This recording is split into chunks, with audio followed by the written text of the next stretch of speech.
7:18, continuamos en la ampliación de noticias, o con ampliación de noticias. Están con nosotros los congresistas Carlos Zubino, integrante de la Comisión de Defensa, y Manuel Ganwer, que reemplaza en el Congreso al extinto Javier Díez Canseco, y que está ya pues en las lides parlamentarias. Bienvenidos y gracias por estar con nosotros. Tenemos varios temas, pero me gustaría iniciar el asunto de la conversación de hoy día con la decisión judicial vía medida cautelar de suspender el sorteo para el servicio militar, tema que hemos estado tocando y que todo el país ha estado discutiendo en los últimos días y semanas. Es curioso cómo de alguna manera se presenta el asunto como una derrota del gobierno, y esta mañana yo me permitía comentar en el sentido de decir que en realidad se esté en la posición que se esté, lo importante es que ha prevalecido un respeto al orden constitucional y a lo que ha decretado momentáneamente el Poder Judicial. Desde el punto de vista político es probable que en efecto también alguien sienta que ha sido derrotado, pero en el fondo lo que ha tratado de imperar es un poco una cierta racionalidad para instrumentar un servicio que nadie niega, que es esencial para el país, ¿no es cierto? Me gustaría escuchar las reacciones de ustedes, las primeras impresiones. Manuel Ganwer, bienvenido. Muchas gracias. Ciertamente se ha planteado un tema que no se ha resuelto, es el tema del servicio militar obligatorio. Creo que el gobierno lo planteó equivocadamente y con razón la Defensoría del Pueblo hizo un recurso y con razón ha sido atendido, porque era evidente una discriminación, era el servicio militar para los que no tenían plata. Y además inconveniente y que tiene, digamos, una nefasta tradición anterior, ¿no es cierto? Una nefasta tradición anterior y un cierto concepto que aparece casi como una especie de lugar de rehabilitación, cuando la participación de la Fuerza Armada en cualquiera de las instancias en las cuales se está inclusive en el servicio militar obligatorio es un lugar de apoyo al conjunto del país, no es un centro de reeducación. Creo que es necesario el servicio militar en otras condiciones, que sea universal, que permita capacitar a los que participen ahí, que permita no tanto ser una escuela de rehabilitación moral, sino de participación en los criterios principales de lo que es la unidad de la nación, los conceptos fundamentales del desarrollo de la nación. Y lo que usted está señalando, congresista Ganwer, es exactamente lo que dijo el presidente Ollanta Humala cuando estuvo en campaña presidencial del 2011 y que usted era parte del grupo que lo asesoraba. ¿Por qué cambió de parecer el presidente Humala? No sé, yo me retiré del gobierno junto con el gabinete Lerner, o sea que no sé quién lo asesoró ahora, pero sí le podría decir de que obviamente lo que él está diciendo de que el servicio militar anterior era malo, es lo que se había dicho.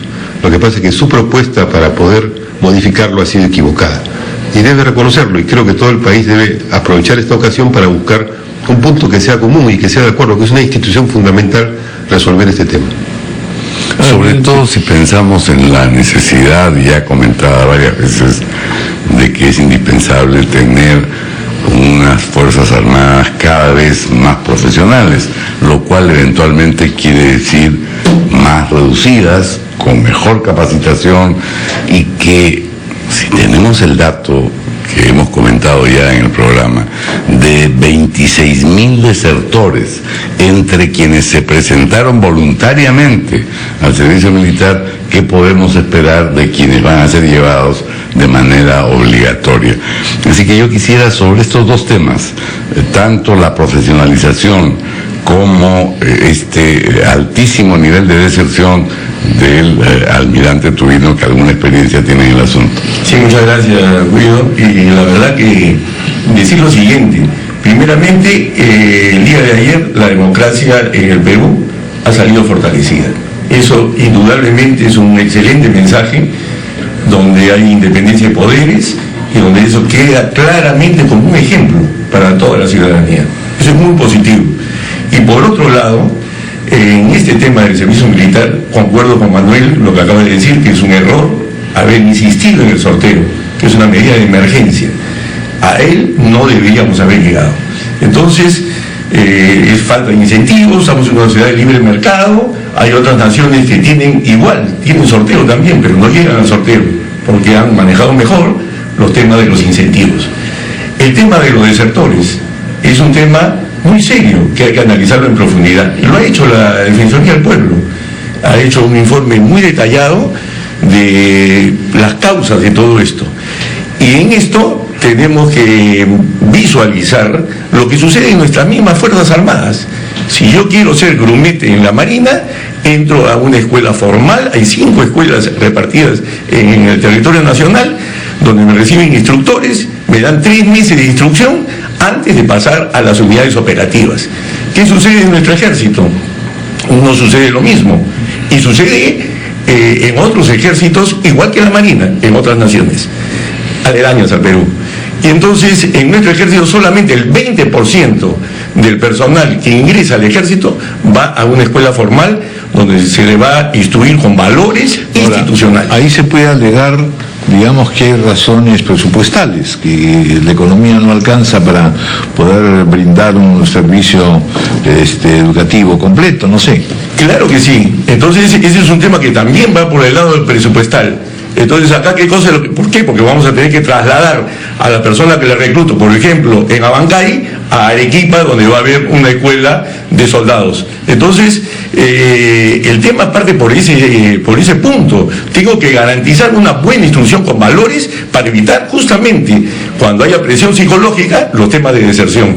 Y por otro lado, cuidar la poca propina que se ha estado dando, que debería aumentarse por lo menos en 300 soles, y ningún tipo de manoseo.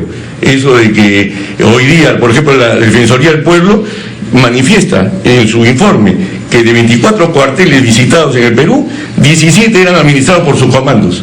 Y eso lleva a actos de corrupción, al manejo de la propina, a decirle, bueno, en este cuartel se usa tal camiseta, esa camiseta la sacan en el kiosco y firman ahí. Y entonces, al final, eso no puede permitirse, eso es un abuso. Entonces, tener descentralizado el sistema de instrucción en el ejército para alguien que ingresa a él para hacer servicio militar es una pésima política que hay que enmendarla con mayor presupuesto para el traslado de la gente de un lugar a otro, y al término de los 3 meses recién van a las unidades operativas. Entonces ahí se va a tener que gastar dinero y presupuesto, pero también se tiene que invertir en las propinas. 256 soles no es atractivo hoy día. ¿Cuáles son los incentivos, más allá de incrementar la propina a los que usted se refería, almirante? Porque hay incentivos de varios tipos, el económico es uno. Así es. Y complementando, Guido, ¿por qué en la Marina sí se logra cubrir los cupos y no en el ejército? Si se supone que tiene el mismo presupuesto, los incentivos son iguales para todos. ¿Qué hace la Marina diferente que el ejército? Usted estaba adentro. Mira, comencemos por el ingreso. La persona ingresa, entra a una escuela formal donde hay instructores preparados que le van a dar la instrucción correspondiente. ¿Qué sucede en el ejército? No, en el ejército el 20% ingresa de esa forma y el 80% va a la unidad donde lo han reclutado, y ahí se le da una instrucción en manos de los oficiales de esa unidad y en base a una directiva. Entonces ahí puede pasar cualquier cosa. Alguien puede dar una buena instrucción, otra excelente y otra mala o muy mala. O no minimiza este sistema la posibilidad de errores, es decir, abusos. Entonces, lo primero que hay que garantizar es eso. Segundo, hay que garantizar una buena habitabilidad, ¿no? Una buena habitabilidad donde bajo ningún concepto se coloque a alguien que ingresa al servicio militar en situación de pobreza, ¿no? Entonces eso tiene que ser eliminado. ¿Sucede en nuestro ejército? Sí sucede. Entonces acá es un tema que yo le diría al presidente de la República que está en sus manos solucionar estos temas, no hacer las declaraciones que le ha hecho ayer, sino decir qué debemos hacer para nosotros mejorar nuestros incentivos en todos los puntos que acabo de mencionar. Claro, la verdad es que el gobierno no solo quizá no actuó bien, sino que tomó este asunto como algo personal, ¿no es cierto? Diciendo, nosotros tenemos la razón, qué cosa les pasa, ¿no? Pero hay otro aspecto que sí conviene tener en presente y que Víctor Andrés García Belaúnde, creo que en la noche conversando con ustedes lo dijo. Es decir, volver un poco al pasado, ¿no es cierto? Gran parte de los que estamos acá hemos hecho, digamos, en la vida universitaria y hasta en el colegio, en realidad, educación premilitar, que tenía una función cívica fundamental, es decir, que no solamente los ilustraba en algo que es muy interesante, manejar armas, etcétera, tener una cierta disciplina, sino en general un concepto de nación, de patria, de héroes, en fin, forma parte de todo esto de una cuestión pues mucho más amplia, ¿no? ¿Cómo podría manejarse esto en términos concretos y prácticos desde el Congreso o desde el Ejecutivo? ¿Qué ideas surgen al respecto? Manuel Dangmer. Si yo quisiera que este punto nos abre tres aristas de lo que se ha señalado. Señalaba Guido el tema de la profesionalización de la Fuerza Armada, que era otro concepto de la Fuerza Armada más profesional. A mí me parece, por ejemplo, excelente el trabajo que tiene la Marina en el CIMA. El CIMA es una empresa que ahora fabrica y exporta buques y de primer nivel tecnológico, y el crecimiento del Callao va a requerir que tengamos esa capacidad inclusive para los buques post-Panamax. Entonces, consolidar el CIMA es consolidar esa capacidad profesional de la Fuerza Armada. Creo que sobre eso no hay una política de Estado clara en el país. Otro tema es la relación con la población. A veces da la impresión que se requiere incorporar mucha gente al servicio militar para controlar conflictos sociales.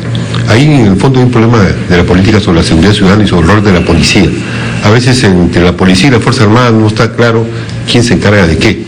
Creo que ahí hay una dificultad y que eso tiene que especificarse adecuadamente. Eso está, a mi entender, vinculado a esta idea de elevar la capacidad de penalidad para solucionar los conflictos. Si enfrentamos los problemas que tiene el Perú con el narcotráfico al estilo que lo hizo México, aquí vamos a una derrota nacional, interna. En México ocurrió eso. En México dijeron vamos a matar a todos los narcotraficantes, y lo que ocurrió fue el Estado entró en crisis. Aquí tiene que haber otra política respecto a cómo enfrentar uno de los elementos básicos de la inseguridad, que es este crecimiento del narcotráfico. Y en tercer lugar está lo que señalaba sobre los símbolos patrios, esto de que una reina de belleza cree que Confucio es el reino de la confusión. En el Perú los estudiantes universitarios piensan, y un señor en la universidad, no saben a veces quién es César Vallejo, no saben quiénes son los símbolos patrios básicos. Y nuestros héroes, nuestros héroes fundamentales. Creo que ahí hay un problema en el sistema educativo y en el conjunto de instituciones. Creo que debería haber una política consciente por ejemplo, en el Perú, Túpac Amaru está desligado del bicentenario, de la formación de la nación peruana, es como si fuera un elemento adicional, y es parte sustantiva de una nación pluriétnica como la peruana. Creo que ahí el tema educativo es el que está rozando ese punto, ¿no? Entonces, en relación a la Fuerza Armada, pienso que estos diversos aspectos deberían distinguirse para no tratar de todos ellos ponerlos en unas políticas con la Fuerza Armada, que sería una manera unilateral de resolverlo. La Fuerza Armada es parte de ese conjunto de problemas. Sí, ahora yo quisiera decir lo siguiente, o sea, lo que vivimos, y me incluyo entre ellos, y tuvimos la oportunidad de tener la instrucción premilitar escolar, la verdad que eso hoy día sería muy complicado. ¿Por qué? Porque se ha incrementado la población, las Fuerzas Armadas se han mantenido hasta menos efectivos que lo que había antes, entonces al final eso sería bien difícil de implementar, pero sí el servicio no acuartelado, que lo dice la ley. Entonces en el Perú tendríamos que incrementar el servicio no acuartelado porque es un país que crece económicamente, que la gente quiere progresar, que la gente quiere estudiar. Entonces, ¿por qué frustrar el estudio de un joven? Y entonces eso tenemos que saberlo armonizar. Ahora, por otro lado, la profesionalización, que lo mencionó Guido, es clave también. O sea, tenemos que reducir la cantidad de efectivos que necesitamos en el servicio militar. Para eso ya tenemos una ley que está vigente, que hay que implementarla. Tenemos que tener el soldado profesional. Y entonces... posibilidad de reengancharse y de hacer una carrera militar, ¿no? Así es, por supuesto. Y eso, hay modelos, diferentes modelos que tenemos a disposición, que están vigentes en otras naciones. Entonces, hay que estudiar bien el tema e implementar algo. Pero definitivamente el Ministerio de Economía y Finanzas tiene que contribuir y decir, bueno, cambiemos esto en el Perú. Y voy a contribuir económicamente con un tema bien estudiado para que esto cambie. ¿Y quién tiene la sartén por el mango, como decimos? El presidente de la República. Que cambie sus paradigmas, que cambie lo que él vio en el ejército, que hoy él es presidente de una nación que está hoy día solidificando su democracia. Y no podemos retroceder para atrás. Bueno, Muchas gracias por haber tocado ese tema, pero antes me están apremiando ya de la pausa, antes de esto, de todas maneras, la presencia de Manuel Dangmer nos lleva al tema del gas, aunque sea brevemente. Hacemos una pausa y luego entramos a ver, ¿es justo o no es justo lo que se está cobrando? ¿Por qué se está cobrando? Y en fin, ¿cómo arreglar este asunto? Muchas gracias también a usted, almirante, por haber estado con nosotros.